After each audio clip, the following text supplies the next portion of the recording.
ಎಲ್ಲರಿಗೂ ಕೂಡ ನಮಸ್ಕಾರ ಸ್ನೇಹಿತರೆ. ಎಲ್ಲರಿಗೂ ಕೂಡ ಗೃಹಲಕ್ಷ್ಮಿ ಯೋಜನೆಯ ಅಪ್ಡೇಟ್ಗೆ ಸ್ವಾಗತ. ಇಲ್ಲಿ ಗೃಹಲಕ್ಷ್ಮಿ ಯೋಜನೆ ಹಣ ಬರ್ತಾ ಇರೋದು ನಿಮಗೆ 2,000 ಕೊಡ್ತಾ ಇರೋದ್ರಿಂದನೇ ಎಷ್ಟು ಜನ ಖುಷಿ ಪಡ್ತಾ ಇದ್ದಾರೆ. ಸರ್ಕಾರದವರು ಉಚಿತವಾಗಿ 2,000 ಕೊಡ್ತಾ ಇದ್ದಾರೆ ಅಂತ. ಇವಾಗ ನಿಮಗೆ ಗೃಹಲಕ್ಷ್ಮಿ ಯೋಜನೆ ಹಣ 3,000 ಬರುತ್ತೆ. ಇದನ್ನ ಕೇಳಿದ ತಕ್ಷಣ ಎಷ್ಟು ಜನ ಸುಳ್ಳು ಅನ್ಕೋಬಹುದು, ಆದರೆ ಯಾವುದೇ ಥರದ ಸುಳ್ಳು ಇನ್ಫಾರ್ಮೇಷನ್ ಆಗಿರಲ್ಲ. ಇದು ಸರ್ಕಾರದವರು ಹೇಳ್ತಾ ಇದ್ದಾರೆ.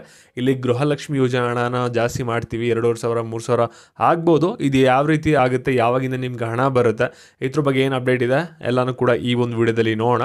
ಮತ್ತು ಗೃಹಲಕ್ಷ್ಮಿ ಯೋಜನೆದು 16ನೇ ಕಂತು ಹಣದ ಬಗ್ಗೆ ಲಕ್ಷ್ಮೀ ಹೆಬ್ಬಾಳ್ಕರ್ ಅವರು ಒಂದು ಗುಡ್ ನ್ಯೂಸ್ನ ಕೊಟ್ಟಿದ್ದಾರೆ. ಅಂದರೆ ಯಾವಾಗ ಹಣ ಬಿಡುಗಡೆ ಆಗ್ತಿದೆ ಅದ್ರ ಬಗ್ಗೆ ಒಂದು ಮಾಹಿತಿನ ಶೇರ್ ಮಾಡ್ಕೊಂಡಿದ್ದಾರೆ. ಮತ್ತು ಇಲ್ಲಿ ನೀವು ಸಾಕಷ್ಟು ಜನ ಕೇಳ್ತಿದ್ರೆ ರೇಷನ್ ಕಾರ್ಡ್ ತಿದ್ದುಪಡಿ ಮಾಡಿಸ್ಬೇಕಾಗಿತ್ತು, ಏನಾದರೂ ಡೇಟ್ ಎಕ್ಸ್ಟೆಂಡ್ ಮಾಡ್ತಾರೆ ತಿರ್ಗಾ ಅಂತ. ಇದ್ರ ಬಗ್ಗೆಯೂ ಕೂಡ ಅಪ್ಡೇಟ್ ಇದೆ. ಎಲ್ಲದ್ರ ಬಗ್ಗೆಯೂ ಕೂಡ ಈ ಒಂದು ವಿಡಿಯೋದಲ್ಲಿ ಡಿಸ್ಕಸ್ ಮಾಡೋಣ. ನಿಮಗೆ ವಿಡಿಯೋ ಕ್ಲಿಯರಾಗಿ ಅರ್ಥ ಆಗಬೇಕಂದ್ರೆ ವಿಡಿಯೋನ ಮಧ್ಯೆ ಸ್ಕಿಪ್ ಮಾಡ್ದಾನೆ ಕೊನೆವರೆಗೂ ಕೂಡ ನೋಡಿ. ಅದಕ್ಕಿಂತ ಮುಂಚೆ ಯಾರು ಚಾನಲ್ ಸಬ್ಸ್ಕ್ರೈಬ್ ಮಾಡ್ಕೊಂಡಿರಲ್ಲ, ಕೆಳಗಡೆ ಸಬ್ಸ್ಕ್ರೈಬ್ ಬಟನ್ ಅಂತ ಕಾಣ್ತಾ ಇರುತ್ತೆ, ಅದನ್ನ ಕ್ಲಿಕ್ ಮಾಡಿ ಪಟ್ಟನ್ನು ಸಬ್ಸ್ಕ್ರೈಬ್ ಮಾಡ್ಕೊಳ್ಳಿ. ಹಾಗೆ ಪ್ರತಿಯೊಬ್ಬರು ಕೂಡ ವಿಡಿಯೋಗೊಂದು ಲೈಕ್ ಕೊಡಿ. ಯಾಕಂದರೆ ನೀವು ಕೂಡ ಒಂದೇ ಒಂದು ಲೈಕು ಒಂದೇ ಒಂದು ಸಬ್ಸ್ಕ್ರೈಬಿಂದ ಏನಾಗುತ್ತೆ ನಿಮ್ಗೆ ಇದೇ ರೀತಿ ಕಂಟಿನ್ಯೂಸ್ ಆಗಿ ಅಪ್ಡೇಟ್ಸ್ಗಳು ಸಿಗ್ತಾ ಇರುತ್ತೆ. ಇವಾಗ ನಾವು ಡೈರೆಕ್ಟಾಗಿ ವಿಡಿಯೋ ಬಗ್ಗೆ ಬರೋಣ. ವಿಡಿಯೋನ ಕೊನೆವರೆಗೂ ಕೂಡ ನೋಡ್ತಾ ಹೋಗಿ. ಇಲ್ಲಿ ನೋಡಿ, ಗೃಹಲಕ್ಷ್ಮಿ ಯೋಜನೆದು 16ನೇ ಕಂತು ಹಣದ ಬಗ್ಗೆ ಲಕ್ಷ್ಮೀ ಹೆಬ್ಬಾಳ್ಕರ್ ಅವರು ಏನೊಂದು ಅಪ್ಡೇಟ್ನ ಕೊಟ್ಟಿದ್ದಾರೆ ಅಂದರೆ, ಇಲ್ಲಿ ಗೃಹಲಕ್ಷ್ಮಿ ಯೋಜನೆದು 16ನೇ ಕಂತು ಹಣಕ್ಕೆ ಎಷ್ಟು ಹಣ ಬಿಡುಗಡೆ ಮಾಡಬೇಕು, ಆ ಒಂದು ಹಣ ಆಗಲೇ ನಮಗೆ ಸರ್ಕಾರದ ಕಡೆಯಿಂದ ಬಂದಿದೆ. ಒಂದು ಬಿಡುಗಡೆ ಮಾಡುವಂಥ ಪ್ರಕ್ರಿಯೆ ಮಾತ್ರ ಬಾಕಿ ಇದೆ. ಗೃಹಲಕ್ಷ್ಮಿ ಯೋಜನೆದು ಒಂದು 16ನೇ ಕಂತು ಹಣನ ಜನವರಿ 14ನೇ ತಾರೀಕು ಬಿಡುಗಡೆನ ಮಾಡ್ತಾ ಇದ್ದೀವಿ. ಸಂಕ್ರಾಂತಿ ಹಬ್ಬಕ್ಕೆ ಎಲ್ಲ ಮಹಿಳೆಯರ ಖಾತೆಗೆ 14ನೇ ತಾರೀಕು ಒಂದು ಜಮೆ ಆಗುತ್ತೆ ಅಂತ ಹೇಳ್ತಾ ಇದ್ದಾರೆ.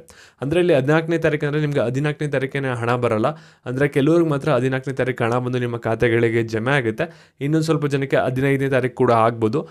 14ನೇ ತಾರೀಕು ಬಂದಿಲ್ಲ ಅಂದ್ಬಿಟ್ಟು ನೀವು ಯಾರು ಕೂಡ ಗಾಬರಿ ಪಡೋಕೆ ಹೋಗ್ಬಿಡಿ. ಯಾಕಂದರೆ 14ನೇ ತಾರೀಕು ಬರುತ್ತೆ ಅಂತ ಹೇಳಿದ್ರು, ಬಂದಿಲ್ವಲ್ಲ ಅಂತ. 14ನೇ ತಾರೀಕಿಂದ ಪ್ರಕ್ರಿಯೆ ಸ್ಟಾರ್ಟ್ ಆಗುತ್ತೆ, ನಿಮಗೆ ಹಣ ಬರೋಕ್ಕೆ ಶುರು ಆಗುತ್ತೆ. ಮತ್ತು ಇಲ್ಲಿ ರೇಷನ್ ಕಾರ್ಡ್ ಬಗ್ಗೆ ಸಾಕಷ್ಟು ಜನಕ್ಕೆ ಒಂದು ಡೌಟ್ ಇತ್ತಲ್ಲ, ತಿದ್ದುಪಡಿಗೆ ತಿರ್ಗಾ ಬಿಡ್ತಾರೆ ಅಂತ. ಡೆಫಿನೆಟ್ಲಿ ಬಿಟ್ಟಿದ್ದಾರೆ.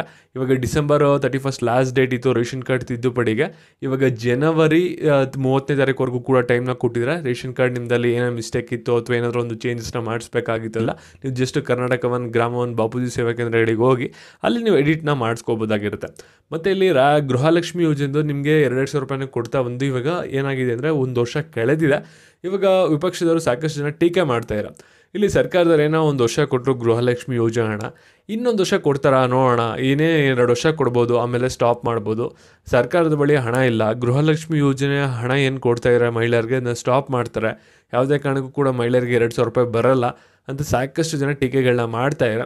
ಇದ್ರ ಬಗ್ಗೆ ಒಂದು ಲಕ್ಷ್ಮೀ ಹೆಬ್ಬಾಳ್ಕರ್ ಅವರು ಒಂದು ರಿಪ್ಲೈನು ಕೂಡ ಕೊಟ್ಟಿದ್ದಾರೆ. ಇಲ್ಲಿ ನಾವು ಗೃಹಲಕ್ಷ್ಮಿ ಯೋಜನೆ ಲಾಂಚ್ ಮಾಡ್ತೀವಿ ಅಂತ ಹೇಳ್ದಾಗ್ಲೇ ವಿಪಕ್ಷಗಳು ಸಾಕಷ್ಟು ಟೀಕೆಗಳನ್ನ ಮಾಡಿದ್ರು. ಈ ಸರ್ಕಾರದ ಬಳಿ ಹಣ ಇರಲ್ಲ, 2,000 ರೂಪಾಯಿನ ಪ್ರತಿ ತಿಂಗಳು ಕೂಡ ಕೊಡೋಕ್ಕಾಗಲ್ಲ, ಎಲ್ಲ ಮಹಿಳೆಯರಿಗೂ ಕೂಡ 2,000 ರೂಪಾಯಿನ ಕೊಡ್ತಾ ಹೋದ್ರೆ ಇಲ್ಲಿ ಕರ್ನಾಟಕ ದಿವಾಳಿ ಆಗೋಗುತ್ತೆ. ಈ ರೀತಿ ಸಾಕಷ್ಟು ಆರೋಪಗಳನ್ನ ಮಾಡಿದ್ರು ನಮ್ಮ ಮೇಲೆ. ಆದರೆ ನಾವು ಗೃಹಲಕ್ಷ್ಮಿ ಯೋಜನೆ ನಾವು ಮಾತು ಕೊಟ್ಟಿರೋ ಹಾಗೇ ಲಾಂಚ್ ಮಾಡಿದ್ವಿ. ಅದೇ ರೀತಿ ಪ್ರತಿ ತಿಂಗಳು ಕೂಡ ಮಹಿಳೆಯರಿಗೆ 2,000 ರೂಪಾಯಿನ ಕೊಟ್ಟಿದ್ದೀವಿ. ಇದುವರೆಗೂ ಕೂಡ ಮಹಿಳೆಯರಿಗೆ ನಾವು ಅವ್ರ ಖಾತೆಗೆ 30,000 ಒಂದು ಹಣನ ಹಾಕಿದ್ದೀವಿ. ಇವಾಗ ಗೃಹಲಕ್ಷ್ಮಿ ಯೋಜನೆಗೆ 1 ವರ್ಷದ ಸಂಭ್ರಮ ಕೂಡ ಆಗಿದೆ. ವಿಪಕ್ಷಗಳು ಏನೇ ಟೀಕೆ ಮಾಡಿದ್ರು ಈ ಒಂದು ಗೃಹಲಕ್ಷ್ಮಿ ಯೋಜನೆಯ ಹಣ ಏನಿದೆಯಲ್ಲ ಇದು ಕಂಟಿನ್ಯೂಸ್ ಆಗಿ 5 ವರ್ಷನೂ ಕೂಡ ಬರುತ್ತೆ. ಇದನ್ನ ನಾವು ನಿಲ್ಲಿಸೋ ಮಾತೇ ಇಲ್ಲ.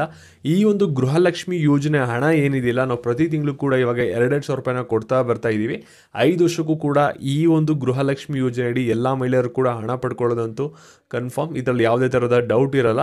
ಗೃಹಲಕ್ಷ್ಮಿ ಯೋಜನೆಯ ಹಣನೂ ಕೂಡ ನಾವು ಮಹಿಳೆಯರಿಗೆ ಪ್ರತಿ ತಿಂಗಳು ಏನು 2,000 ಕೊಡ್ತಾ ಇದ್ದೀವಲ್ಲ ಅದನ್ನ ನಾವು ಜಾಸ್ತಿ ಮಾಡ್ತೀವಿ.